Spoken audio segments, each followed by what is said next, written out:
Welcome to this week's edition of Picks, Parlays, and Pints. I'm Bob Goff. Shane Olsey. And college football wrapping up next week. We're going to do all the fun stuff for the playoff. We're not going to get into the controversies and all that stuff. But I know all you Notre Dame fans are on the heartbroken side. So, but we do have a couple of college games. We have one, of course, the traditional pageantry that is the Army-Navy game. Yes, it is. What are we going to do if Army or Navy is ever good enough to be in a playoff? Yes, we'll cross that bridge when we get there. All right. Well, anyway, Army-Navy this weekend, just depending on which side of the armed forces you support.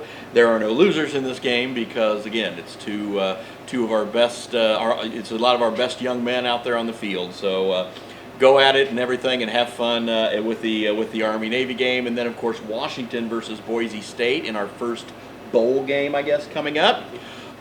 Seems like Washington should win this, right? You would think they're 9.5-point favorites right now. This feels like a Jed Fish kind of show-off game, I guess. I feel like this could be a game where Washington might run it up. And I assume that Navy is favored in the Army-Navy. Navy's a 6-point favorite. Now, these games are always tight, low scoring. We know the triple option. Yes. Navy's got the quarterback edge.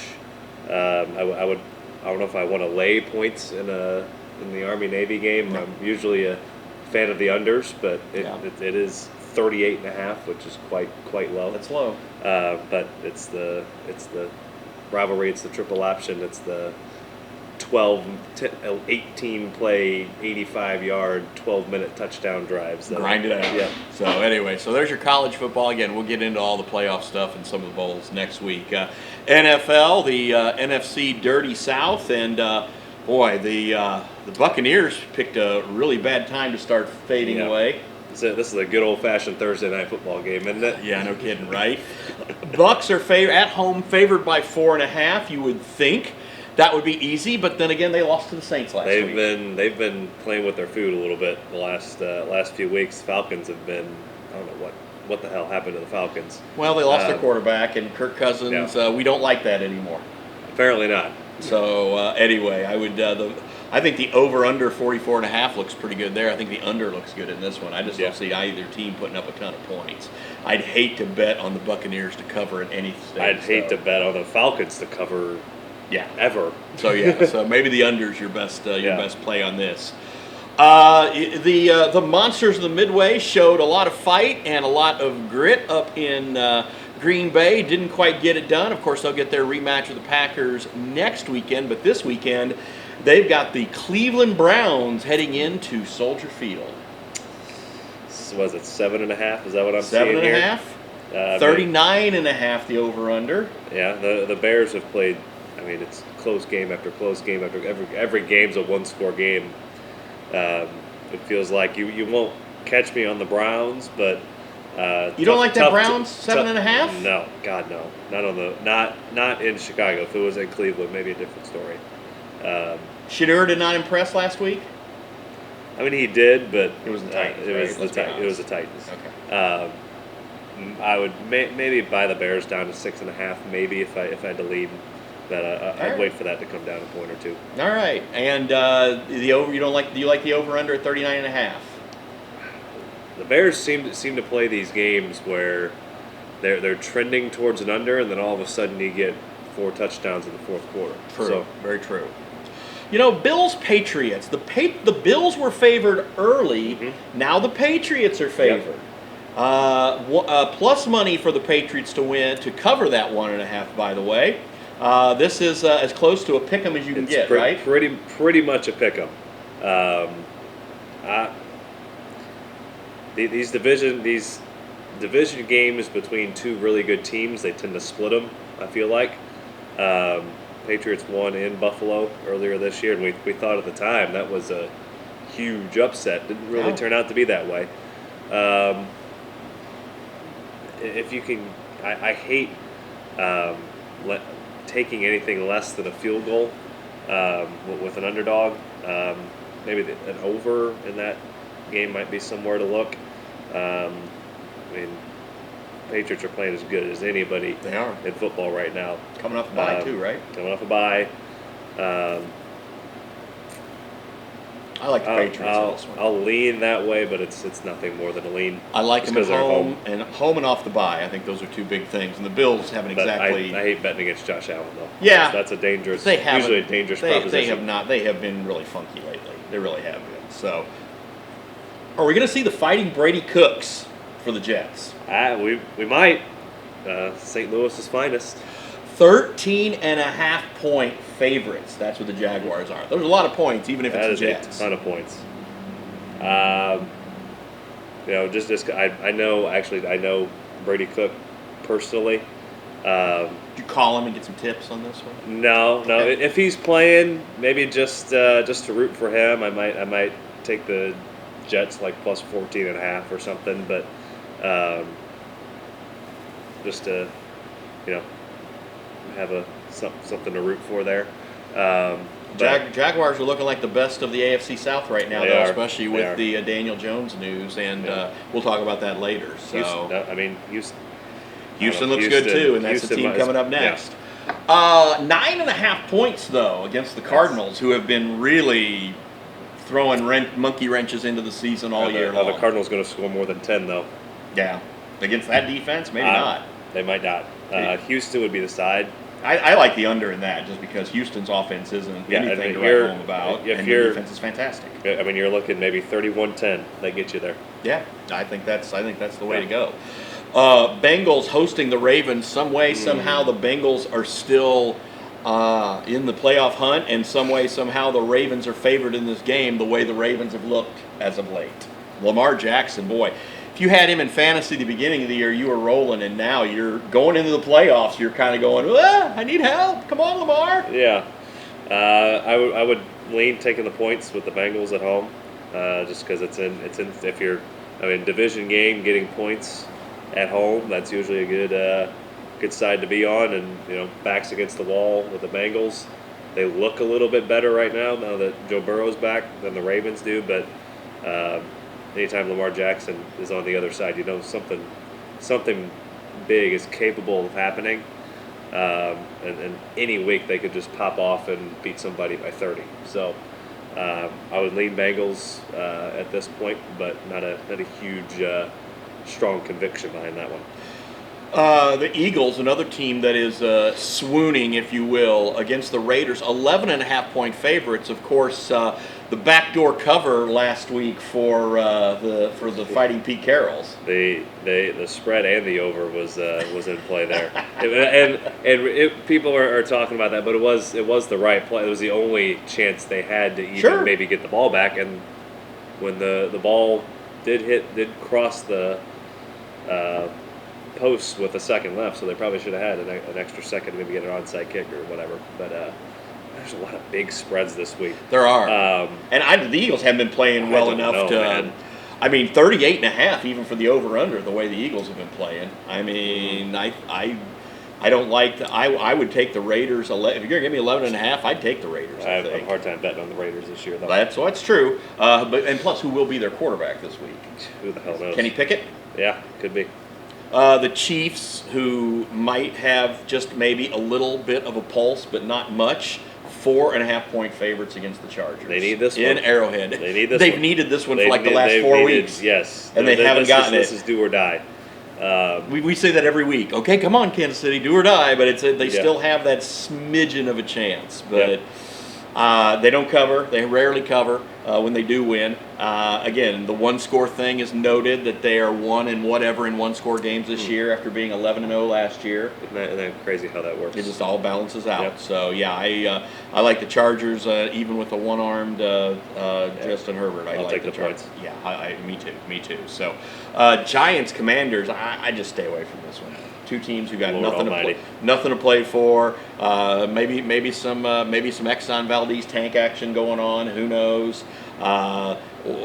Did Daniels get hurt again? He did. Why play him at this point? Why just say, okay, you're done. Rest up. That's a competitor wanting to go out there and play is what that is. And then they lost the Ertz probably for the rest of the year too. Yep. So, the Giants have been banged up too. Of course, Dart's been in and out. Yeah, it has been. Scattaboo's out. Neighbors is out. So yeah, not a lot. I would just stay far away from this one. So, Packers Broncos, a really baby. good matchup. Possible Super Bowl preview. Packers been playing phenomenal ball. Both defenses are great. 42.5. Well, you know, what do you think on that? With two good defenses and two offenses that seem to go in spurts. I would lean Packers. I just feel like the Broncos have to come back down to earth at some point. I don't think they're going to finish 15-2. I feel like they're going to lose a game or two, maybe down the stretch, maybe let the foot off the gas. But if they do, they could fall. I mean, you still got the Bears right behind them. And if say they lose to the Broncos and then the Bears win next week, the Bears are right back up in first. So the Packers need this game far more than the Broncos. The desperation factor is more in the Packers' favor. No question about it. The Broncos have pretty much they haven't wrapped up the division, but they've got a comfortable cushion there. They're very close to doing it. The Packers are fighting for division playoff seeding. The NFC is totally up in the air right now. I would lean the Packers. I'll just take the money line there. What is it, minus 135? I'm seeing that. So yeah.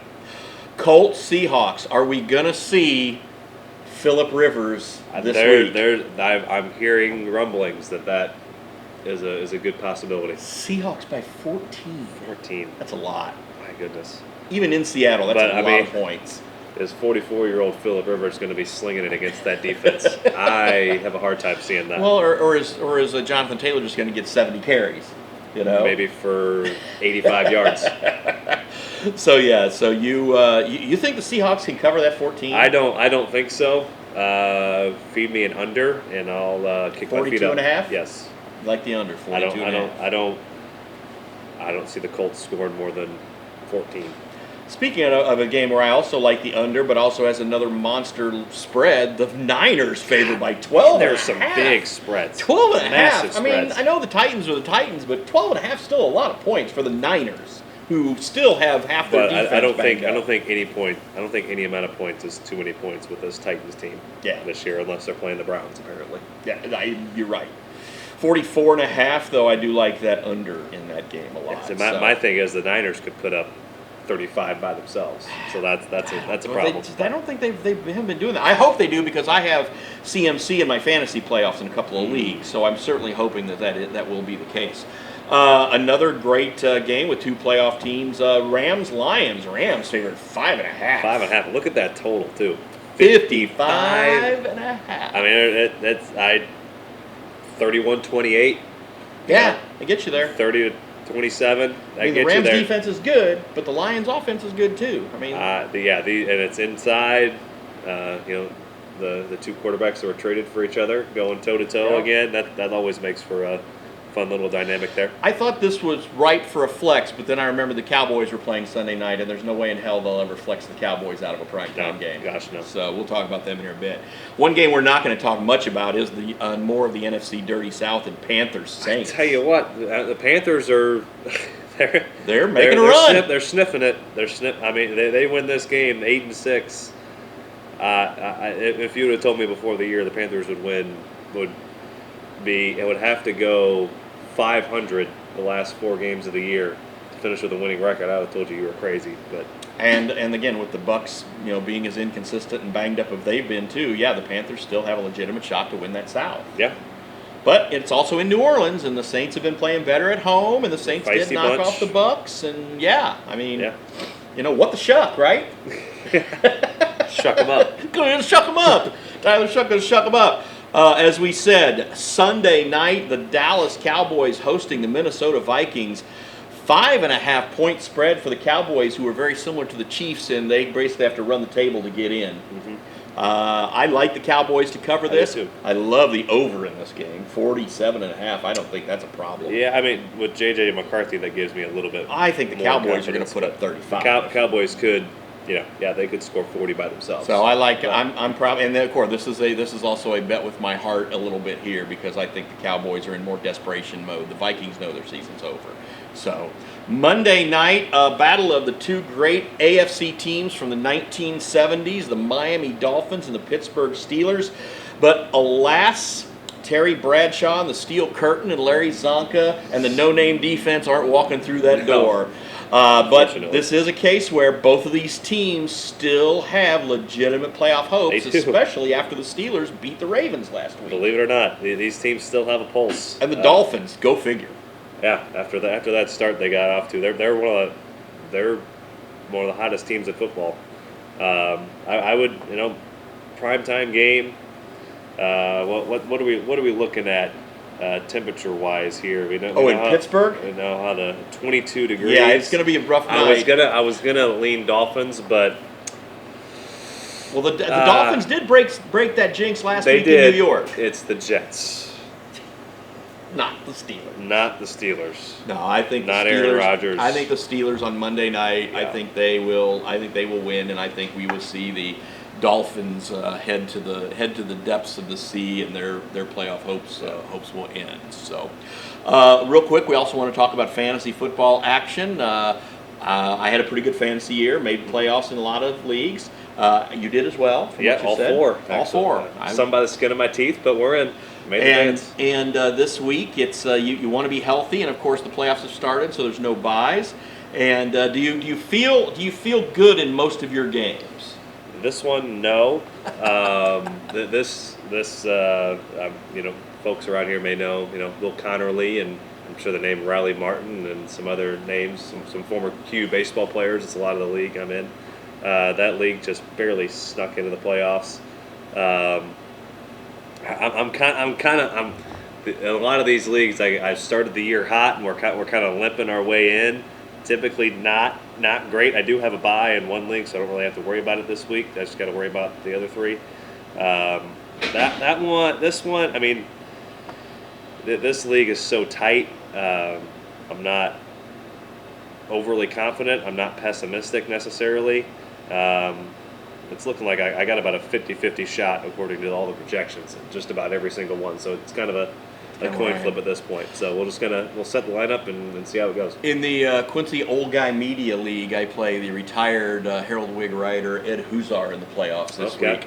This is the league where our colleague David Adam has run away and hid with the best regular season record, fueled by Jamar Gibbs primarily. So David's the team to beat in that league. And in the other league, which is a bunch of old Quincy guys, I play Adams County Board Chairman Brett Austin in the playoffs this week. So he and I were talking a little bit of trash after the meeting last night. So, and that's the league where I also have Patrick Mahomes as my quarterback. So I'm kind of like he's been good, but I've also got CMC. I've got Achan, I've got Amon Ra, so I've got a good solid team in that league. I think we scored the most points in that league, finished as the number 2 seed based on record, but we do have the most points scored. So I feel good in that league, probably. And then the league that I'm in with a bunch of my old Mark Twain high school football guys, again, we were the number 2 seed, and I feel like we have a really good shot in that league. But then again, that's a league where we've got Drake London in, and I'd really like him to come back, but he's already been ruled out for this week. Yeah. And if this tells you anything, this matchup, I'm projected for 147.91. My opponent 147.93. Ooh, that tells you how. If that tells you how close. Yeah. Well, I was concerned because my game this week, I'm like, how am I only favored by a point? I'm like, oh, I haven't done my lineup yet, and I had CMC on the bye, but then when I added his 25 projected points, I had a little better cushion. Yeah, I got in this one, we're looking at Matt Stafford, Derrick Henry. I mean, it's either 25 or 6. Yep, got Derrick Henry in a couple leagues too, and he's just like, dude, just score. The running back in this depth in this league, thin to say the least. Drafted Chuba Hubbard. He's been a little bit of a disappointment. Terry McLaurin's been hurt. He's been healthy though, so he's been better. Puka's been solid. Hunter Henry was actually my backup tight end to begin. I've slotted him in. Jordan Addison, drafted him. Expecting him to come back and be good. And then the Texans defense and Brandon Aubrey have kind of been the glue for me.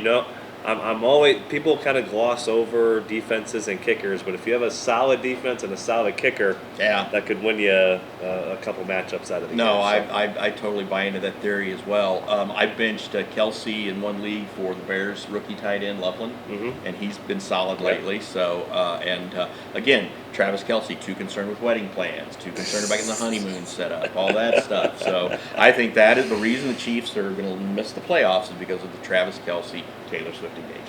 So You heard it here first. that's right. So, all right, well, that's all the time we have for this week's edition of Picks, Parlays, and Pints. And again, bet with your head, not with your heart. 1-800-GAMBLER, 1-800-BETS-OFF. Have fun. Don't lose your head over it. And remember, you still got Christmas presents to buy, so don't do anything dumb. We'll see you later.